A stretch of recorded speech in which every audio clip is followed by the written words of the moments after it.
ദിൽഷയും റംസാനെയും അറിയാത്ത mini screen പ്രേക്ഷകർ ഉണ്ടാകുമോ എന്ന് തന്നെ സംശയമാണ്. ഇരുവരും ഡാൻസേഴ്സ് ആണ്.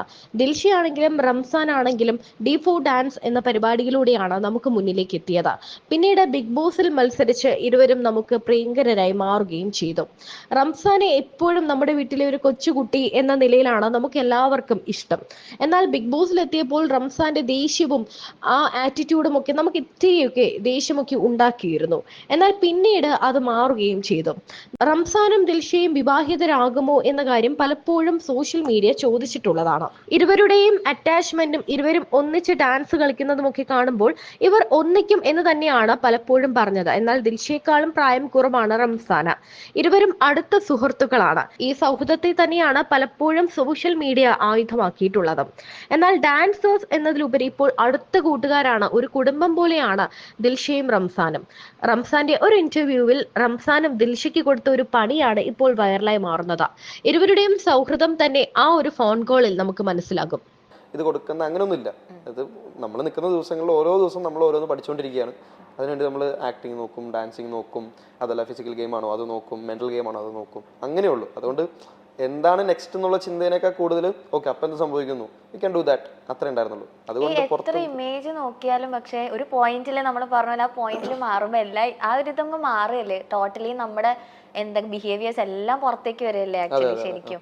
അപ്പൊ ഈ അതിന്റെ കൂടെ നിന്ന ആൾക്കാരിലൊക്കെ റംസാന് ഫീൽ ചെയ്തിട്ടുണ്ടോ ലൈക്ക് ഇവർ ഇമേജ് നോക്കുന്നുണ്ട്? തീർച്ചയായിട്ടും. അതിപ്പോ നമ്മുടെ മുന്നിൽ നിന്ന് സംസാരിക്കുമ്പോൾ തന്നെ നമുക്ക് മനസ്സിലാവും. ഇപ്പൊ ശരിക്കും പറഞ്ഞാൽ ഇപ്പൊ ഒരു ഇന്റർവ്യൂല് ഞാൻ പെട്ടെന്ന് കയറി വന്ന് ഞാൻ ഇപ്പൊ പറയുന്നതൊക്കെ ഒരു ഇന്റർവ്യൂ വരിക, അപ്പോ ഞാൻ എത്രത്തോളം കംഫർട്ടാണെന്ന് എനിക്കറിയാം. ചിലപ്പോ ഒരാഴ്ച കഴിഞ്ഞിട്ട് നമ്മൾ ഇതുപോലെ കണ്ട് അടുത്തൊരു ഇന്റർവ്യൂ ആണെങ്കിൽ ചിലപ്പോൾ ഇതിനൊക്കെ ഫ്രീ ആയിരിക്കും, അല്ലേ? പക്ഷെ അതേ സമയത്ത് ബിഗ് ബോസ് പോലൊരു റിയാലിറ്റി ഷോയിൽ നമുക്ക് ചുറ്റിനും ക്യാമറയ്ക്കുള്ള ഒരാൾ വന്ന് മുന്നിൽ നിന്ന് സംസാരിക്കുമ്പോൾ നമുക്കറിയാം ആള് ചെയ്യുന്നത് അല്ലെങ്കിൽ ആള് പറയുന്നത് സത്യസന്ധമായിട്ടാണോ അല്ലെങ്കിൽ ക്യാമറയ്ക്ക് വേണ്ടിയിട്ടാണോ. അപ്പോൾ ഇതിനൊക്കെ അപ്പുറം ഞാൻ നിന്നത് എന്താണെന്ന് വെച്ച് കഴിഞ്ഞാൽ ഇതൊന്നും എനിക്ക് നോക്കേണ്ട ആവശ്യമില്ല.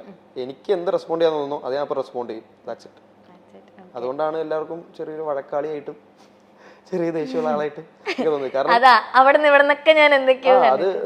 അത് നമ്മൾ ഏതൊരു മനുഷ്യനും അതിൻ്റെ ഉള്ളിൽ പോയിട്ട് സിറ്റുവേഷൻ കണ്ടാൽ നമ്മൾ പ്രതികരിക്കും, നമ്മൾ പ്രതികരിച്ച് പോകും. നമ്മൾ ഇമേജ് കോൺഷ്യസ് അല്ലാതെ നമ്മൾ ഫാൻസിനെ ഉണ്ടാക്കാനല്ല എന്നുള്ള രീതിയിലാണ് അവിടെ പോയി നിൽക്കുന്നതെങ്കിൽ നമ്മൾ പ്രതികരിച്ച് പോകും. പ്രതികരണം എന്റെ ഭയങ്കര കൂടി പോയി എപ്പോഴും തോന്നിയിട്ടുണ്ടോ? ഇല്ല, ആവശ്യമില്ലാതെ ഇല്ല. ലാലേട്ടന്റെ പണിഷ്മെന്റ് ഒക്കെ കിട്ടിയപ്പോ എങ്ങനെ ഉണ്ടായിരുന്നു? ഇല്ല, എനിക്ക് ആക്ച്വലി അതും എന്റെ പ്രതികരണം കൂടി പോയെന്ന് എനിക്ക് തോന്നിയിട്ടില്ല. ഞാൻ ചെയ്തത് തെറ്റാണെന്ന് ഞാൻ അവിടെ അക്സെപ്റ്റ് ചെയ്തിട്ടുണ്ട്. കാരണം അതൊരു റിയാലിറ്റി ഷോ ആണ്, എല്ലാവരും കാണുന്ന ഷോ ആണ്. അതുകൊണ്ട് അല്ലെങ്കിൽ അതിൽ കാണിക്കാത്ത ഒരുപാട് കാര്യങ്ങളുണ്ട്. അപ്പൊ അതിന് പ്രതികരിച്ചത് ഒട്ടും കുറഞ്ഞു പറ്റില്ല. അത് റംസാൻ എവിടെയോ പറയുന്നുണ്ടായിരുന്നു, എന്ന് വെച്ചാൽ നമ്മള് ഇഷ്യൂസ് ഉണ്ടായിട്ട് അത് സോൾവ് ചെയ്ത സംഭവങ്ങളൊന്നും പുറത്ത് കാണിച്ചിട്ടില്ല. അല്ല, അത് അവരുടെ ഇഷ്ടമാണ്, അത് അവരുടെ റിയാലിറ്റി ഷോയുടെ ഒരു റൂട്ടാണ്, അത് എഗ്രിമെന്റിൽ തന്നെ ഉണ്ട്. സോ അത് നമുക്ക് നോക്കേണ്ട ആവശ്യമില്ല. ഇപ്പൊ ഓഡിയൻസ് എന്ത് കാണുന്നു നോക്കിക്കഴിഞ്ഞാലാണ് ആ പേടി, ആ ടെൻഷൻ, ആ കാര്യങ്ങളൊക്കെ അവിടെ നടക്കുന്നത് നമുക്കറിയാലോ. ഇപ്പൊ അതിന്റെ ഉള്ളിൽ തന്നെ ബാക്കിയുള്ള കണ്ടസ്റ്റൻസിനോട് ചോദിച്ചു നോക്കിയാൽ പോരെ. റംസാൻ, ഒരു സെഗ്മെന്റും കൂടെ, ഒരു കോൾ എ ഫ്രണ്ട് എന്നുള്ളൊരു സെഗ്മെന്റ് ആണ്. അപ്പോ ആരെങ്കിലും വിളിച്ചിട്ട് ഒന്ന് ചോദിക്കാൻ റംസാനെ പറ്റി എന്താ അഭിപ്രായം എന്നൊക്കെ ചോദിക്കട്ടെ. എന്നെ പറ്റി എന്റെ ഫ്രണ്ടിനെ വിളിച്ചു കഴിഞ്ഞാൽ നല്ല അഭിപ്രായമല്ലേ പറയുള്ളൂ. അങ്ങനെയൊന്നും ഇല്ല, മോശം അഭിപ്രായം പറയുന്ന ഫ്രണ്ട്സും ഒക്കെ ഉണ്ട്. അപ്പൊ ആരെയാ നമ്മൾ വിളിക്കാം? സനിയനോ അല്ലെങ്കിൽ ദിൽഷേനെ ആരെങ്കിലും വിളിക്കോ? സനിയ എനിക്ക് തോന്നുന്നു എന്തോ ഷൂട്ടോ പരിപാടിയായിട്ട് നിൽക്കാണ്. ദിൽഷ പ്രാക്ടീസിലാണ്. ഓക്കെ, അപ്പൊ ആരെ നമുക്ക് ഇപ്പൊ വിളിക്കാൻ പറ്റാ? നമുക്ക് പ്രാക്ടീസ് മുടക്കി നോക്കാം. ഓക്കെ. അയ്യോ, വിളിക്കുമ്പോ തന്നെ മങ്കിന്ന് വിളിക്കും. അത് കേക്കണം. മാറ്റിക്കും. എടി, ഞാൻ ലൗഡ് സ്പീക്കറിലാണ്, ഇന്റർവ്യൂലാണ്. നീ പ്രാക്ടീസിലാ? ഇവരെ കോൾ എ ഫ്രണ്ട് എന്ന് പറഞ്ഞിട്ടുള്ള ഒരു ഓപ്ഷൻ വന്നിട്ട് നിന്നെ വിളിക്കാൻ പറഞ്ഞു. അപ്പൊ എന്താണ് റംസാനെ കുറിച്ച് എന്താ അഭിപ്രായം? എന്നെ കുറിച്ച് രണ്ടു വാക്ക് പൊക്കി പറയാൻ? ഇല്ല, അഭിപ്രായം പറഞ്ഞാൽ മതി, അത് പൊക്കി പറയണമെന്നില്ല. അഭിപ്രായം പറഞ്ഞാൽ മതി. എന്നെ പറ്റി പറഞ്ഞോ.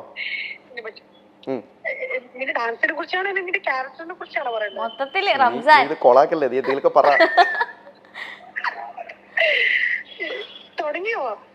ഓൾറെഡി ഇവിടെ ഷൂട്ട് ലൈവ് പോയിക്കൊണ്ടിരിക്കുന്നു, പറ. റംസാൻ എനിക്ക് നല്ല ഗുഡ് ഫ്രണ്ട് ആണ്, പിന്നെ നല്ല ഡാൻസർ ആണ്. എനിക്ക് ഡാൻസ് ചെയ്യാൻ ലൈക്ക് ഏറ്റവും കൂടുതൽ ഇഷ്ടമുള്ള ഒരു ഡാൻസർ റംസാൻ. പിന്നെ ഞങ്ങൾ കുറെ വർഷങ്ങളായിട്ട് അറിയാം. ഇപ്പം കുറച്ചും കൂടെ നന്നായിട്ട് അറിയാം. മതിയോ? ഇതിപ്പോ എന്നെ കുറിച്ച്. ഹായ് ദിൽഷ. ഹലോ. ഹായ്. അതെ, റംസാന് കൊടുക്കാനുള്ള എന്തെങ്കിലും ഒരു ഉപദേശം ഉണ്ടോ?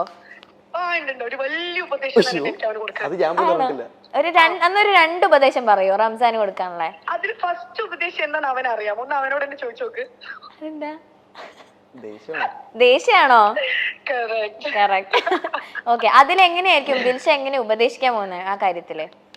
ഇല്ല, ഞാൻ അവന് കുറച്ച് ദേഷ്യം കൂടുതലാണ്. അപ്പൊ ഞാൻ എപ്പോഴും ഇങ്ങനെ ഇടയ്ക്ക് ഞാൻ ദേഷ്യം വരുമ്പോ ഞാൻ പറയാറുണ്ട്, നീ അതൊന്ന് കുറച്ചൊന്ന് കൺട്രോൾ ചെയ്യുന്ന ഞാൻ ഇടയ്ക്കിടയ്ക്ക് പറയാറുണ്ട്.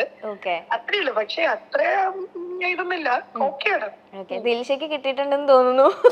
നന്നായിട്ട് റീൽസ് എടുക്കുന്ന ടൈമിലൊക്കെ എനിക്ക് ഏറ്റവും കൂടുതൽ ദേഷ്യമാണ് അവൻ ലൈക്ക് വഴക്കാണ് കിട്ടാറ്. ഓക്കെ. പിന്നെ രണ്ടാമത്തെ ഉപദേശം? രണ്ടാമത്തെ ഉപദേശം എന്താ പറയാ, ഇത് കഴിയുമ്പോ ഞാൻ അവനെ കാണുന്നുണ്ട്. രണ്ടാമത്തെ ഉപദേശം ഇതന്നെ. രണ്ടാമത്തെ ഉപദേശം നമുക്ക് ഇതന്നെ പറയാം. ലൈക്ക് റീൽസ് എടുക്കുന്ന ടൈമിൽ കുറച്ചും കൂടെ എന്താ പറയാ, നീ ഇങ്ങനെ വഴക്ക് പറയാതെ കുറച്ചും കൂടെ നന്നായിട്ട് എടുക്കുകയാണെങ്കിൽ കുറച്ചും കൂടെ നല്ല രീതിയിൽ എക്സ്പ്രഷൻസ് ഒക്കെ ഇട്ട് എനിക്ക് നന്നായിട്ട് ചെയ്യാൻ പറ്റും കേട്ടോ. Okay Dilsha, thank you so much. Practice ഒക്കെ നടക്കട്ടെ. ശരി. കേട്ടല്ലോ 2 ഉപദേശം.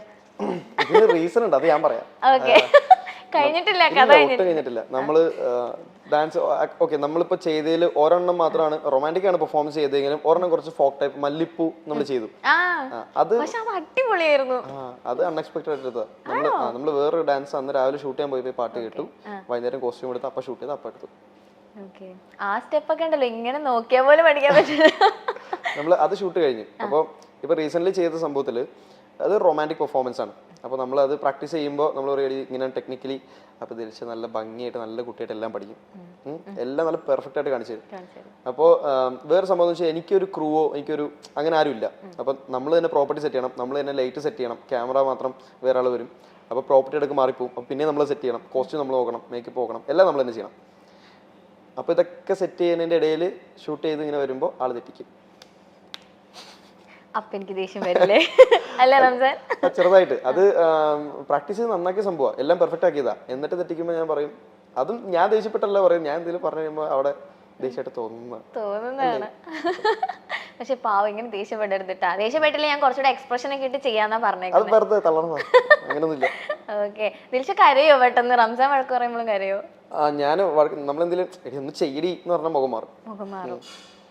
ഓക്കെ, അപ്പോൾ okay Ramzan, thank you so much ഇത്രയും നേരം നമ്മുടെ ടൈം സ്പെൻഡ് ചെയ്തതിൽ. റംസാന്റെ എല്ലാ ആഗ്രഹങ്ങളും നടക്കട്ടെ. ഡാൻസ് ഇനിയിപ്പോ നമുക്ക് അങ്ങനെ ഇപ്പൊ കഥക്ക് പഠിക്കാൻ പറ്റണെന്നുള്ളൊരു ആഗ്രഹം അതങ്ങനെ നിൽക്കുന്നു. ഉണ്ട്, അതെല്ലാം നടക്കട്ടെ. ഗ്രാജുവലി ആണല്ലോ. അപ്പൊ ഇപ്പൊ എന്റെ അടുത്ത് പറഞ്ഞ കാര്യങ്ങളൊക്കെ എന്തായാലും നടക്കട്ടെ. അതുപോലെ തന്നെ മൂവി റംസാന്റെ ആഗ്രഹം പോലെ നല്ല ക്യാരക്ടേഴ്സ് ഒക്കെ റംസാന് ചെയ്യാൻ പറ്റട്ടെ. ഇനിയും ഒരുപാട് ഹൈറ്റ്സിൽ എത്തട്ടെ. ഒരൊറ്റ റിക്വസ്റ്റ് ഉണ്ട്, ഈ റീൽസ് ഒക്കെ നിങ്ങൾ ആദ്യം ഒരു പ്രോമോ ഇറക്കില്ലേ, അത് കണ്ട് നമ്മൾ ഇങ്ങനെ ഇരിക്കുകയായിരിക്കും. പെട്ടെന്ന് തന്നെ അതിന്റെ ഫുൾ വീഡിയോ ഇറക്കിയേക്കണം. ഭയങ്കരമായിട്ട് ലേറ്റ് ആക്കി അങ്ങനെ ഒന്നും ചെയ്യരുത്. ഓക്കെ, അപ്പൊ ഇനി നല്ല നല്ല വീഡിയോസ് യൂട്യൂബ് ചാനൽ മറക്കണ്ട, വീഡിയോസ് ഇടാൻ നോക്കുക. Okay, thank you so much. എന്നെ പറ്റി ഒരുപാട് പൊക്കി പറഞ്ഞു. Thank you so much. Okay, അപ്പോൾ thank you so much. All the very best.